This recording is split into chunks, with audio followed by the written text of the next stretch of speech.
The Garuda Purana आचारकांड अध्याय 1 विष्णु और गरुड़ संवाद आरंभ। संस्कृत श्लोक। गरुड़ उवाच भगवन् सर्वभूताना विश्वात्मन विश्वभावन कथम ब्रियन्ति भूतानि जन्म चैतानि केनचित् एक कथम मुक्चन्ति दुहाखानि केन मार्गेण केशव कथम चायांति लोकाना श्रेष्ठं तत्त्वं ब्रवीहि मे। दो श्री भगवान उवाच शृणु तत्त्वं प्रवक्ष्यामि गुह्याद् गुह्यतरं मम यदुक्तं वेदशास्त्रेषु देवताना च दुर्लभम्।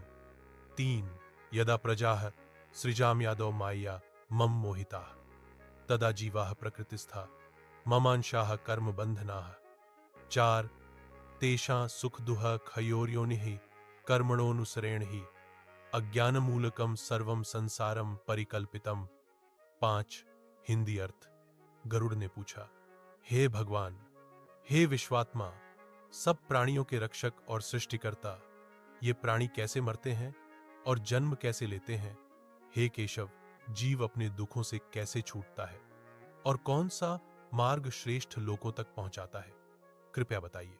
भगवान विष्णु बोले, हे गरुड़, अब मैं तुम्हें वह रहस्य बताता हूं जो वेदों और शास्त्रों में भी अत्यंत गूढ़ है और जिसे देवता भी आसानी से नहीं जानते। जब मैं अपनी माया से सृष्टि की रचना करता हूं, तब जीव, जो मेरे अंश हैं, कर्म के बंधनों में बंधकर प्रकृति में स्थित हो जाते हैं। उनके सुख और दुख कर्मानुसार मिलते हैं। अज्ञान ही संसार का मूल कारण है। यही जीवों को जन्म मरण के चक्र में डालता है। संस्कृत श्लोक।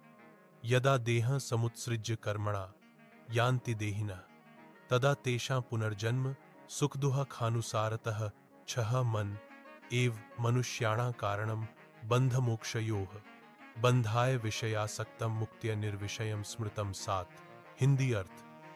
जब जीव अपना शरीर त्याग देता है तो उसके कर्मानुसार ही उसे अगला जन्म प्राप्त होता है, जहां उसे अपने कर्मों के अनुसार सुख या दुख का अनुभव होता है। मनुष्य का मन ही उसके बंधन और मुक्ति दोनों का कारण है। जब मन विषयों में आसक्त होता है तब बंधन होता है, और जब वह विषयों से विरक्त हो जाता है तब मुक्ति होती है।